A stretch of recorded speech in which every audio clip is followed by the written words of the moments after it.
DCTV 274 production, a channel meant to spread evangelical mission, reflections, church news, interviews on church matters, socio-political issues, and other marriage matters, both young and nice content, all kinds of invitation cards, even movies.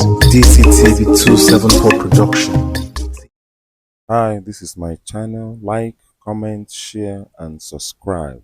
DCTV, the channel for everyone.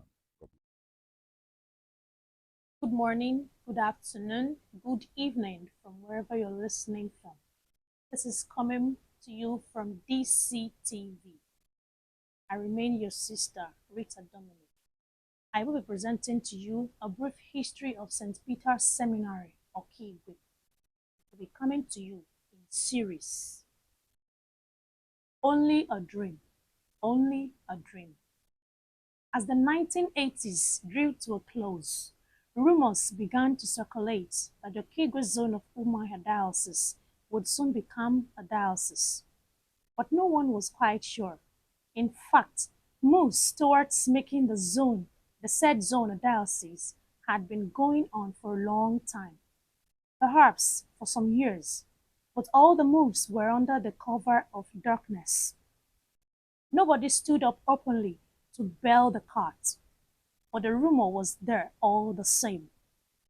This rumor was confirmed when, in the early days of January 1981, the creation of Okigwe Diocese was officially announced. His Lordship, the Most Reverend Dr. A.E. Ilonu, was equally announced as the Bishop-elect of the new diocese. Everything came as a surprise. The coming of the new diocese was a rumor, but nobody had any idea of the real episcopal candidates, although some priests' names were whispered, but not the candidates.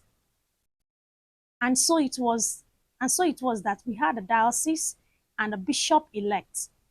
Plans were immediately afoot for the inauguration of the new diocese and the consecration of the new bishop. A date was chosen for both events. The bishop-elect customarily had to go to Rome to receive papal blessing, collect his pontificalia and the bull of election and creation of the diocese. A few days before he traveled, the bishop-elect came to the Immaculate Conception Seminary, Umuahia, where I was a rector, to visit and also discuss. He spent the night in the seminary. He had supper with the fathers and the staff, and after supper, we went out for a walk in the compound. As we walked, I noticed that the bishop-elect was carefully watching everything in the compound. He was particularly interested in the seminary buildings and their arrangement. Without warning, he stopped and looked intently at the buildings. He was definitely fascinated. Is it still possible to build such solid, massive buildings at this time? He asked. I fell short of answer, but he continued admiring the buildings. Eventually I said, "Why not?" He immediately said, "These are the sorts of solid buildings I have in mind." I asked, "For where?" He said, "Yes, for the seminary. The seminary is our first concern." "What seminary are you talking about?" I asked. Then he began to explain that his first engagement was the establishment of the diocesan seminary at Okigwe as soon as he assumed office. He said that the seminary would be very close to the bishop's house. Within the vicinity of the bishop's house, he said. I said, "Good idea." He began to explain that if he could build such a seminary, he intended to call it St. Charles Borromeo Seminary. I began thinking immediately. I pointed out to him that he had admired the solidity of the buildings at the ICS Umuahia. I equally pointed out to him that if indeed he wanted a seminary in the city of Okigwe, the topographical nature of the area and the solidity of the seminary should all be reflected in its name, Okigwe, is a hilly place, I said. It is full of rocks and stones, I pointed out. Hence, the seminary should get a name that reflects all these qualities. What do you mean? He asked.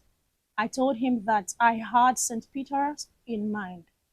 I said that if the seminary was named St. Peter's, it would be a beautiful symbol of the town.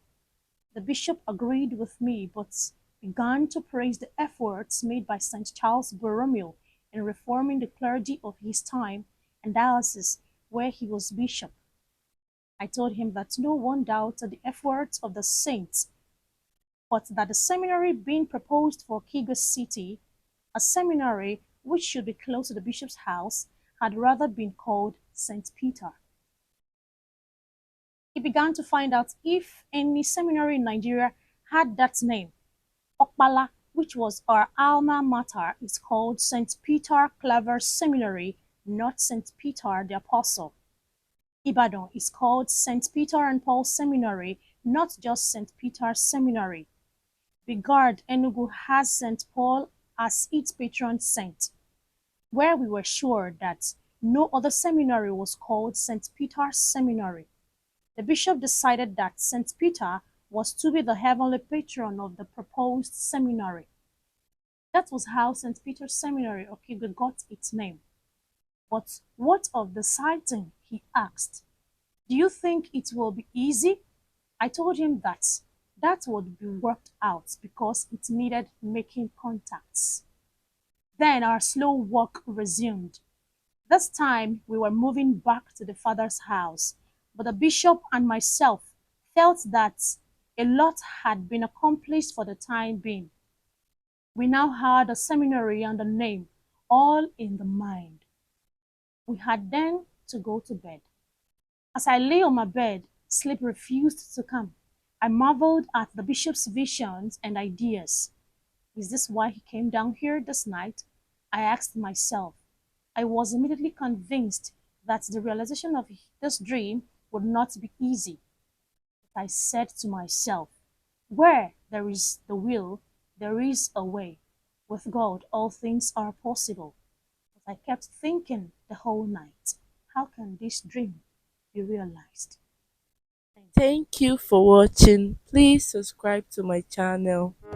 This is TV 274 production, a channel meant to spread evangelical mission, reflections, church news, interviews on church matters, socio-political issues, and other marriage matters, both young and nice content, all kinds of invitation cards, even movies. This is TV 274 production.